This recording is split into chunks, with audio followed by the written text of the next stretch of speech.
নমস্কার দেবী এবং সজ্জনগণ। পহেলগাঁওয়ের ঘটনা, নিরীহ মানুষকে ধর্ম জিজ্ঞাসা করে পোশাক খুলে নির্দিষ্ট ধর্মের লোকেদের হত্যা করা হয়েছে। এরপরে অনেক ঘটনা ঘটেছে, যুদ্ধ হয়ে গেছে, এগুলো আপনারা সকলেই জানেন। কিন্তু কিছু আইওয়াস মিডিয়ার তরফে, কাশ্মীরের প্রশাসন, কাশ্মীরের জনতার পক্ষ থেকে আবার আলতাকিয়া করা হচ্ছে।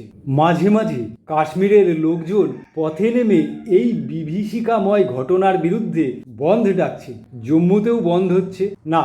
কাশ্মীরে উগ্রবাদী জিহাদি হানা ঘটলে জম্মুতে প্রতিবাদ স্বরূপ বন্ধ আগেও হতো, এখনো হচ্ছে। জম্মু হামেশাই ভারত এবং ভারতবাসীর সঙ্গে ছিল এবং আজও আছে।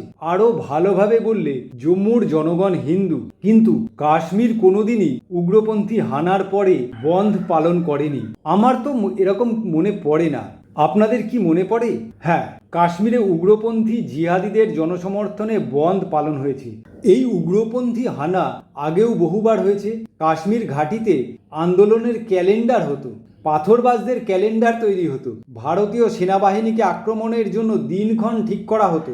কাশ্মীরে উগ্রপন্থীদের জানাজাতে লক্ষ লক্ষ লোকের সমাবেশ হতো। কাশ্মীর উপত্যকাতে ভারতের পতাকা পোড়ানো হতো, পাকিস্তানের পতাকা উত্তোলন করা হতো। আমাদের বীর জওয়ান যারা অস্ত্রে সুসজ্জিত হয়ে রাস্তায় ডিউটি করে, যারা একাই 500 জনের উপস্থিতির জন্য যথেষ্ট, তাদেরও কর্তব্য পরায়ণতা, ন্যায়নিষ্ঠার সুযোগ নিয়ে কিল, চড়, ঘুষি, পাথর মারার দৃশ্য আমরা দেখেছি। কিন্তু আজ এমন কি হয়ে গেল যে কাশ্মীরের নিরীহ হিন্দুদের হত্যার প্রতিবাদে বন্ধ হচ্ছে? একটা কথা আছে, আলতাকিয়া, অর্থাৎ যখন কাফেরদের মধ্যে তুমি একা পড়ে যাবে বা কাফেরদের থেকে কোনো বিপদের সম্ভাবনা থাকতে পারে, তখন তুমি রাম রাম বলো। আজকাল আপনি অনেক মুমিনের মুখে শুনবেন, আমি তো ভারত মাতা কি জয় বলি, জয় শ্রীরাম, এই তো বলছি, আমি তো মোদিকে ভোট দিয়েছি। এই লোকগুলো এর আগে কোথায় ছিল? আগে এই লোকগুলো এইসব কথা তো বলেনি। মোদির ছবি তো মুসলমান বিরোধী, মোদির ছবি তো মুসলমান বিরোধী হিসাবেই পরিচিত, কিন্তু অটল বিহারী বাজপেয়ীর ছবি তো মুসলমান বিরোধী ছিল না। তাহলে তখন মুমিনরা অটল বিহারী বাজপেয়ীকে কেন ভোট দেয়নি? তো এই যে আপনারা খবরে দেখছেন উগ্রপন্থীদের বিরুদ্ধে হিন্দুদের হত্যার প্রতিবাদে কাশ্মীরে বন্ধ পালিত হচ্ছে, এটা একটা আলতাকিয়া, হিন্দুদের ধোঁকা দেওয়ার জন্য, সিকিউরিটি ফোর্স এবং সরকারকে ধোঁকা দেওয়ার জন্য। এটাও আলতাকিয়ার একটা অংশ। কাফেরদের পকেট থেকে ছলে বলে কৌশলে অভিনয় করে পয়সা বের করে নেওয়া, তারপর সেই পয়সায় কাফেরদের বিরুদ্ধে ব্যবহার করা। কাশ্মীরের আজকে পরিস্থিতি যা আছে, তাতে কাশ্মীর সম্পূর্ণ পর্যটন নির্ভর। এই পর্যটক যারা এখানে যায়, তাদের প্রায় 96% হিন্দু এবং 4% যেগুলো যাচ্ছে সেগুলো ব্যবসা বাণিজ্যের জন্য যাচ্ছে বা বিদেশ থেকে আসছে ইত্যাদি। এই পর্যটক যখনই বন্ধ হয়ে গেছে, অর্থাৎ কাশ্মীরিদের পকেটে টান পড়েছে, তখন কাশ্মীরিরা সেই আলতাকিয়া করা আরম্ভ করেছে এবং নিরীহ পর্যটকদের কেন হত্যা করা হলো, আমরা এর বিরোধী ইত্যাদি। কিন্তু এই উগ্রপন্থীদের কারা সমর্থন দিয়েছে, কাদের বাড়িতে এই উগ্রপন্থীরা এসেছে, দেখেছে এবং এই কাণ্ড ঘটিয়েছে, এগুলো সবই আলতাকিয়ার এক একটি অংশ। আজকে কাশ্মীরে সারা ভারত থেকে পর্যটন যাওয়া শূন্য হয়ে গিয়েছে। ভারত সরকারও বুঝতে পেরেছে এই আলতাকিয়া। ভারত সরকারও কাশ্মীরের বিভিন্ন জায়গায় যাওয়া থেকে বিরত থাকতে বলছে বা প্রচ্ছন্নভাবে নিষেধ করছে। এবং শুধু তাই না, এই কাশ্মীরের ডাল লেকে, এই কাশ্মীরের বিভিন্ন অংশে মোমিন ছাড়া একটি অমুমিনেরও কোনো শিকারা নেই বা অমুসলিমরা শিকারার মালিক না। ডাল লেকের যত রকমের ব্যবসা আছে প্রত্যেকটি মুসলিম দ্বারা পরিচালিত এবং কাশ্মীরের এই মুমিনরা পর্যটকদের কেবলমাত্র পয়সা ইনকামের জারিয়া হিসাবে দেখে এবং একটি মুমিন পর্যটককে চুষে নেওয়ার পরে সেই মুমিন অন্য মুমিনের হাতে পর্যটককে দিয়ে দেয়, এবার তুই এই পর্যটকের কাছ থেকে পয়সা বের করে নে। সেই পয়সায় পরবর্তীকালে এই অমুমিনদের বিনষ্ট করবার জন্য ব্যবহৃত হচ্ছে এবং নিজেরা জীবিকা চালাচ্ছে। ব্যবসাকে বজায় রাখবার জন্যই এই শ্রীনগরে বা এই কাশ্মীরে আজকে মুমিনরা পহেলগাঁও হামলার বিরোধিতা করছে। না হলে হঠাৎ করে কালকে মুমিনরা পাকিস্তানের সাপোর্টার ছিল, আজকে সবাই ইন্ডিয়ার সাপোর্টার হয়ে গেল, এটা কি হতে পারে? মোটেই না। এবং বিভিন্ন চ্যানেল থেকেও এই জিনিসটা পরিষ্কারভাবে দেখানো হচ্ছে। মুমিনরা মোটেই বিরক্ত না, মোটেই অনুতপ্ত না, কিন্তু তারা তাদের ব্যবসাকে ফুলিয়ে ফাঁপিয়ে বড় করবার জন্য আজকে এই আলতাকিয়া করছে এবং এই সব মিছিল বের করছে। এই কাজ শুধু আজকের দিনের মুমিনরা না, এই কাজ সাল্লাল্লাহু আলাইহি ওয়াসাল্লামও করে গিয়েছিলেন। তিনি সূরা কাফিরুনের আয়াত নম্বর 5-এ বলে গেছেন, কাফেরদের ধর্ম কাফেরদের, আর আমার ধর্ম আমার, যে যার ধর্ম পালন করবে। কারণ এটা মাক্কি সূরা। কারণ তিনি মক্কায় কাফের পরিবেষ্টিত হয়েছিলেন এবং তার অল্প কিছু ফলোয়ার ছিল যারা কাফেরদের দয়াতে বেঁচে ছিল। তখন তিনি কাফেরদের খুশি করবার জন্য এই সূরাটি নাজিল করেছিলেন। কিন্তু পরবর্তীকালে তিনি যখন মক্কায় ফিরে এসেছিলেন, তখন তিনি সরাসরি হত্যার নির্দেশ দিয়েছিলেন কাফেরদের, যারা আল্লাহকে বিশ্বাস করবে না এবং সাল্লাল্লাহু আলাইহি ওয়াসাল্লামকে আল্লাহর নবী বলে মানবে না, তাদেরকে সরাসরি হত্যার হুকুম দিয়েছিলেন। যখন মুমিনরা কমজোর অবস্থায় থাকে, কাফেররা জোরালো অবস্থায় থাকে, তখন আত্মরক্ষার জন্য আলতাকিয়া করবে, কাফেরদের তেল দেবে, এটাই ঠিক। যখন কাফেররা কমজোর হয়ে যাবে, মুসলিমরা যেখানে সংখ্যাগরিষ্ঠ বা অধিক শক্তিশালী হয়ে যাবে, সেখানে কাফেরদের বাঁচার কোনো অধিকার নেই। এই আলতাকিয়া নবী নিজেই করে গেছেন। দ্বীন ইসলামকে প্রতিষ্ঠা করবার জন্য, মুমিনরা কাফেরদের থেকে আত্মরক্ষা করবার জন্য এবং ইসলামকে রক্ষা করবার জন্য মিথ্যা কথা সব সময় জায়েজ ইসলামে। প্রতিটি মুমিন প্রতিটি ক্ষেত্রে এই জিনিস করে যাচ্ছে। মোহাম্মদ আলী জিন্না পাকিস্তানের জনক ছিলেন। তার বাবা জিনাভাই ঠক্কর এবং মা মিঠিবাই ছিলেন হিন্দু পরিবার থেকে, তারা মুসলিমে কনভার্ট হয়েছিলেন। তার দ্বিতীয় প্রজন্ম মোহাম্মদ আলী জিন্না যখন দেশভাগে কংগ্রেসের সঙ্গে ছিলেন, তখন তিনি লোকের কাছে সেকুলার প্রমাণ করবার জন্য নিজেকে, বা চুপচাপ ইসলামিক কান্ট্রি নেবার জন্য আলতাকিয়া করেছিলেন। তিনি শুয়োরের মাংস খেতেন এবং শুধু তাই না, তিনি মদ্যপান করতেন সারা দিন, যেটা ইসলামে একেবারেই নিষিদ্ধ। কিন্তু কাফেরদের কাছে তিনি নিজেকে সেকুলার প্রমাণ করে যখন তিনি সুযোগ বুঝেছেন, তখন তিনি একটি ইসলামের নামে দেশ ভাগ করে নিয়েছেন। সুতরাং এক্ষেত্রেও তিনি জান্নাতে যাবেন। তিনি ইসলামের জন্য আলতাকিয়া করেছেন, এতে কোনো দোষ নাই। মোহাম্মদ আলী জিন্না তার বন্ধু একজন পার্সির বাড়িতে বেড়াতে আসতেন এবং 54 বছর বয়সে তিনি আলতাকিয়া করে সেই পার্সির 18 বছরের কন্যাকে ভাগিয়ে নিয়ে চলে গেছিলেন, যার নাম রান্টিবাই, এবং তাকে ইসলাম কবুল করতে বাধ্য করেছিলেন। সুতরাং আলতাকিয়া করা, কাফেরদের কন্যাকে ভাগিয়ে আনার জন্য আলতাকিয়া করা, ইসলামকে প্রতিষ্ঠা করা, কাউরির ধর্ম পরিবর্তন করবার জন্য আলতাকিয়া করা, অথবা কাফেরকে নিধন করবার জন্য আলতাকিয়া করাটা কোনো অপরাধের না। এবং এটাই কাশ্মীরেও হচ্ছে। এবং কাফেররা মনে করছে যে কাশ্মীরিরা খুব কাশ্মীরিয়াত পালন করছে, কিন্তু এটা একটা আলতাকিয়ার অংশ, এটা তারা জানে না।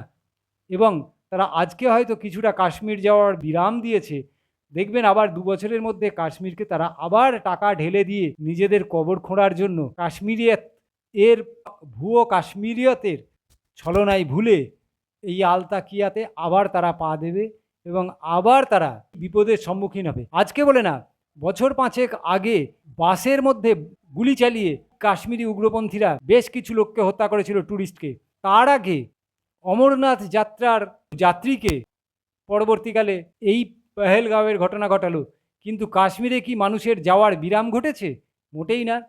মনে রাখবেন, কাশ্মীর সমস্যার কোনোদিনই সমাধান হবে না। পাক নিয়ন্ত্রিত কাশ্মীরে কিন্তু পাকিস্তান থেকে ভাগ হয়ে যাব এমন কথা পাকিস্তানের নিয়ন্ত্রণাধীন কাশ্মীরের কোনো ব্যক্তি বলেও না, এবং তারা চায় পাকিস্তানের সঙ্গেই থাকতে, তাদের যতই দুর্ভিক্ষ আসুক। ভারত নিয়ন্ত্রিত কাশ্মীরের জনগণকে প্রত্যেক দিন বিনা পয়সায় খাবার, থাকার জায়গা বা তাদের সুখে স্বাচ্ছন্দ্যে রাখলেও তারা কখনোই ভারতের মধ্যে থাকতে আগ্রহ প্রকাশ করবে না। তার কারণ হচ্ছে তাদের ধর্ম। এর বেশি বলছি না। এই সমস্যার সমাধান করতে গেলে কাশ্মীরের ডেমোগ্রাফি চেঞ্জ করার প্রয়োজন আছে। আজকে আপনি কাশ্মীরকে দেখছেন ভারতের সঙ্গে থাকবো না বা ভারত বিরোধিতা, কারণটা আপনি নিশ্চয়ই বুঝতে পারছেন।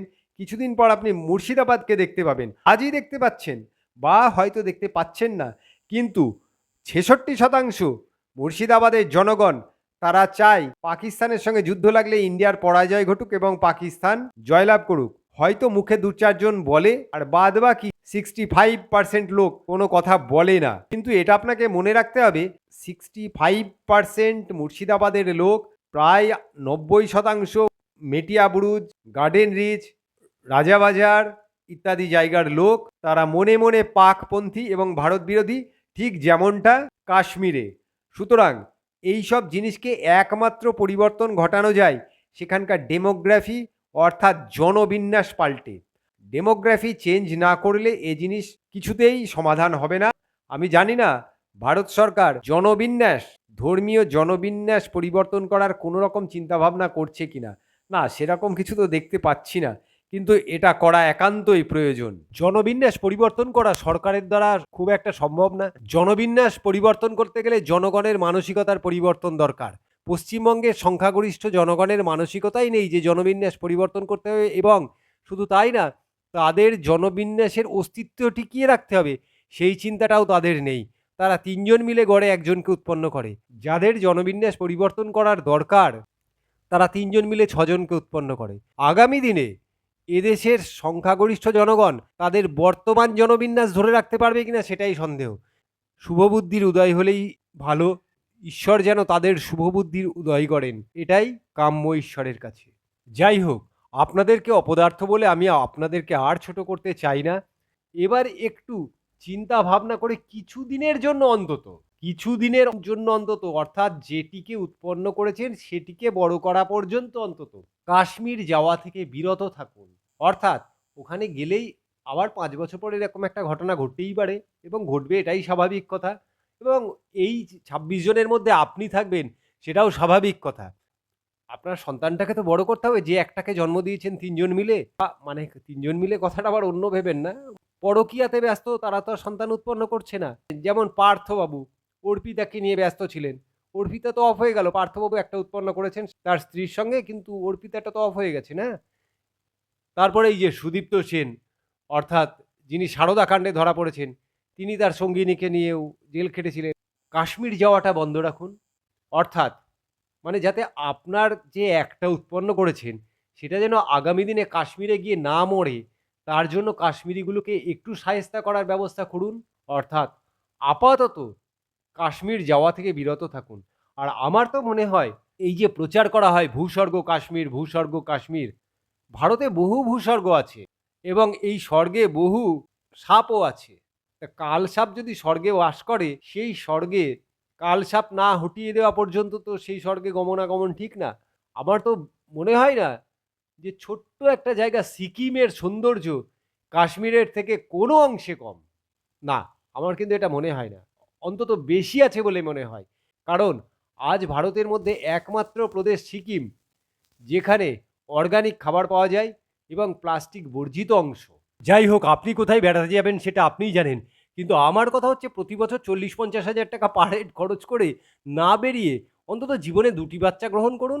একটি বাচ্চাকে নিয়ে 40-50 হাজার টাকা খরচ করে প্রত্যেক বছর ঘুরতে গিয়ে বিলাসিতা করে 26-27 বছর যখন সন্তানটির বয়স হবে, তখন সেই সন্তানটি আপনার চোখের সামনে পৃথিবী থেকে বিদায় নিলে আপনি খুব কষ্ট পাবেন না?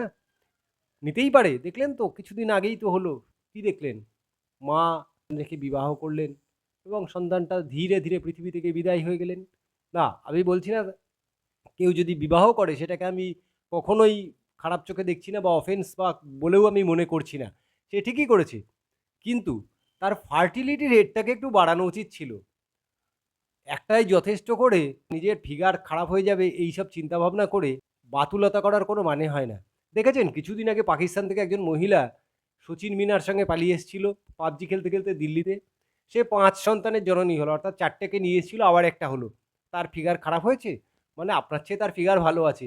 উল্টে আমি তো দেখি যারা এক সন্তান জন্ম দিয়ে নিজের ফিগারকে ঠিক করতে চান, তারাই এক সন্তান জন্ম দেওয়ার 2-3 বছর পরে নিজের ফিগারকে 42-42-42-এ পরিণত করেছেন। যাই হোক, আজকে আমার গল্পের প্রসঙ্গ বা টাইটেল মোটেই এটা না যেটা আমি আলোচনা করছি। আমার গল্পের টাইটেল হলো কাশ্মীর যাওয়া থেকে বিরত থাকুন, নিজের বিপদ কোথায় আছে চিনুন, সেই বিপদকে রিডিউস করার চেষ্টা করুন। এটাই আমার গল্পের মূল কথা। তার মাঝখানে আমি কিছু মন কি বাত মানে নিজের মনের কথা বলে দিলাম, যদি আপনাদের কিছু বিবেক উদয় হয়। যাই হোক, ভিডিও যদি মুমিনদের বিরুদ্ধে দেওয়া হয় তাহলে ইউটিউব থেকে বিরাট পরিমাণ অবস্ট্রাকশন বা বাধার সম্মুখীন হতে হয়। জানি না চ্যানেল কতদিন রাখতে পারবো। যদি রাখতে পারি, আপনার যদি পছন্দ হয়, আমার সঙ্গে আপনার আবার দেখা হবে। ধন্যবাদ।